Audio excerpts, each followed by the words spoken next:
story time. So, when I was younger, and when I was first starting out in the gym, actually, no, not when I was first starting out in the gym.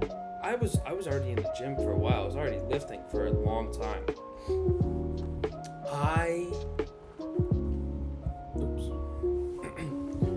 I didn't really realize this concept. I did not understand how this worked. And the thing that I'm talking about is progressive overload. So what I would do is I would go into the gym and I would lift the same weight for weeks, actually months on end.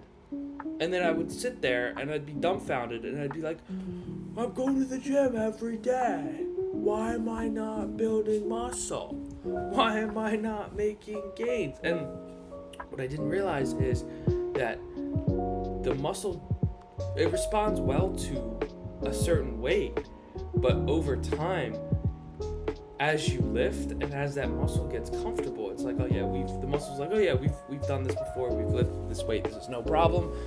We don't need to grow, we don't need to tear.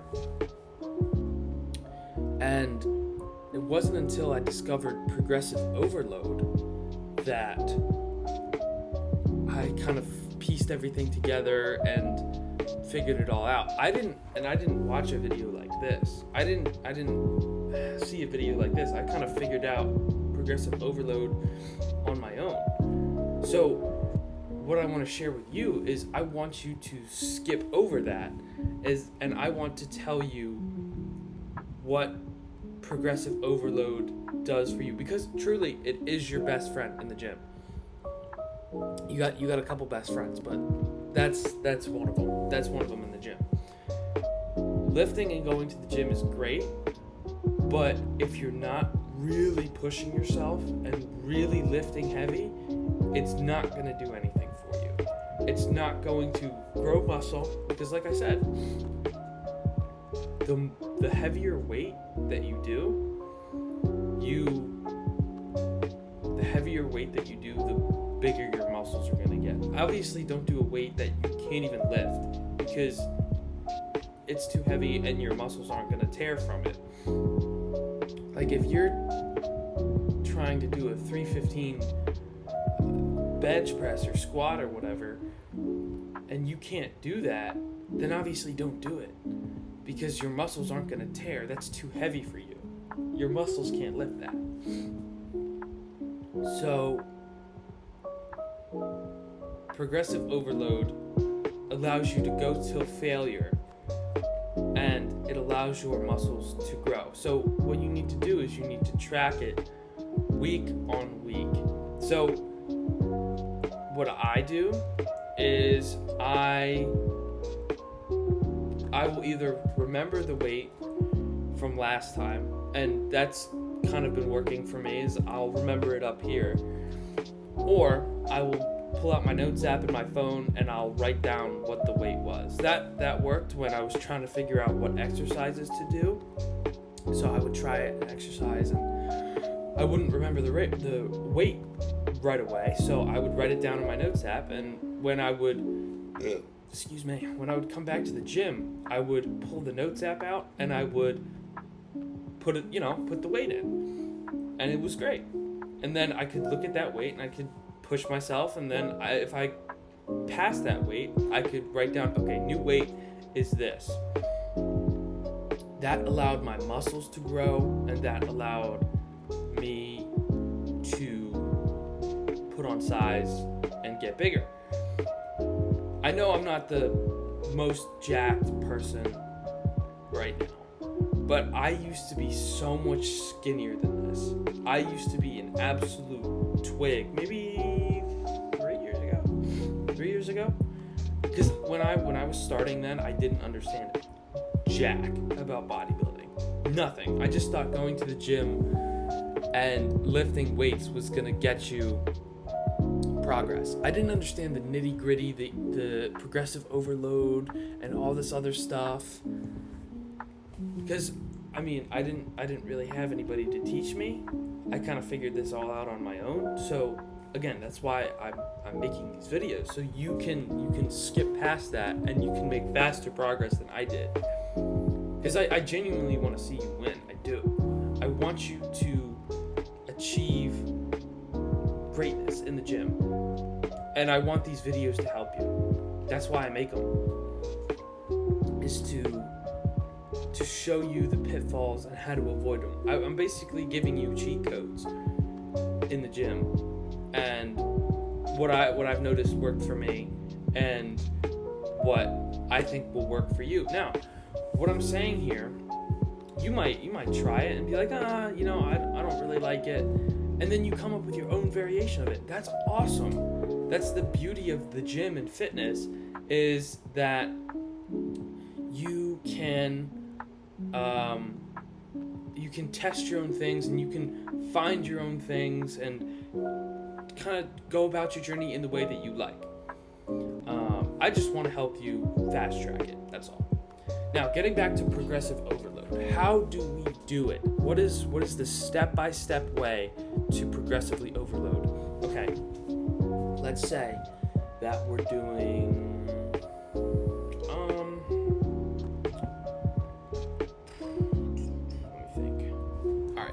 let's say that we're doing preacher curls. This is the machine where you put your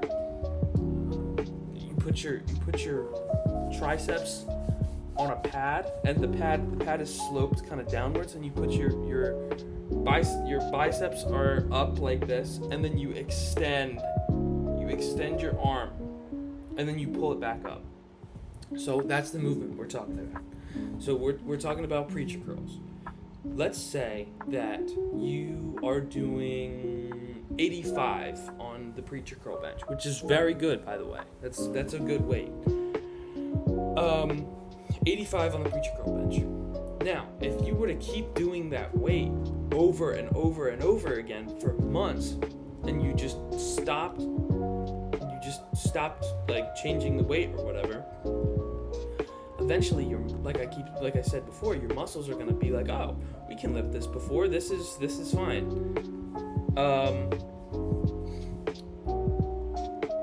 They're not gonna grow, and they're not gonna change.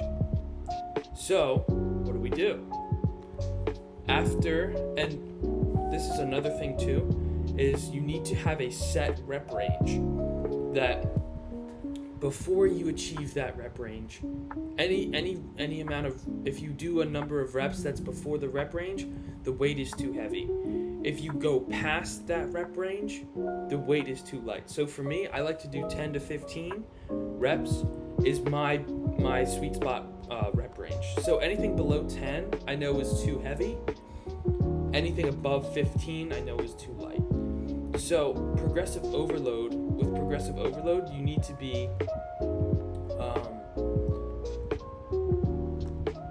if you lift and you get 10 one week, you get 11 reps the next week, 12 reps the next week, 13 reps the next week, 14 the next week, 15, and then you push on to 16, then once you get to 16, you up the weight and you change it. It's that simple. So once you get to the upper limit of your rep range and you pass it, that's all you need to do to progressively overload. And then when you feel the need, just take the thing out, the little thing that I don't even know what you call it. It's like the little metal thing that you stick in the weights. You take that out and you try out a different weight, and maybe that weight's too heavy, so you kind of find a happy medium. If you just keep doing that with the same exercises over and over and over again, you're gonna build muscle. I promise.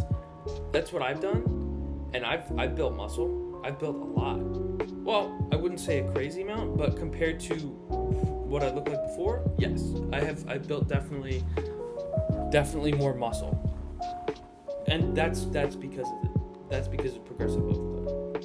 So now, what I want you to do is, I don't want you to watch this video, and I want you to actually take an actionable step. The next time you are in the gym, get out your notes app on your phone. Or if you don't like bringing your phone, have a notebook. Like, it's my math notebook, but like a notebook like this, if you feel the need, right? Write down the weight that you did, not your progressive overloading weight.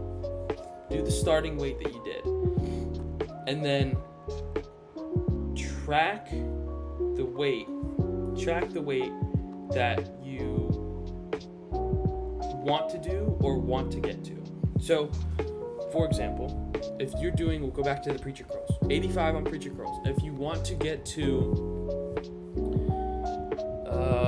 let's say, 95, 10 pounds more on the preacher bench, you can write that down as a goal, and then you can actively work towards that goal through failure and through your rep ranges.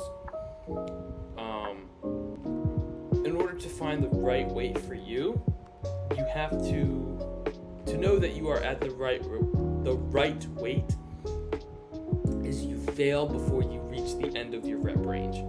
Like if you're doing your 10 to 15 reps and you fail at 12, that's a great weight for you. But if you're easily breezing through your rep range, then obviously you need more weight. So, you got this. Progressive overload is your best friend. It's going to be great. You're going to make progress. I promise. It's going to seem like it's slow at first, and it's not, things aren't really going the way that you want to, but I promise you, you are going to make progress. I can say that wholeheartedly. You got this.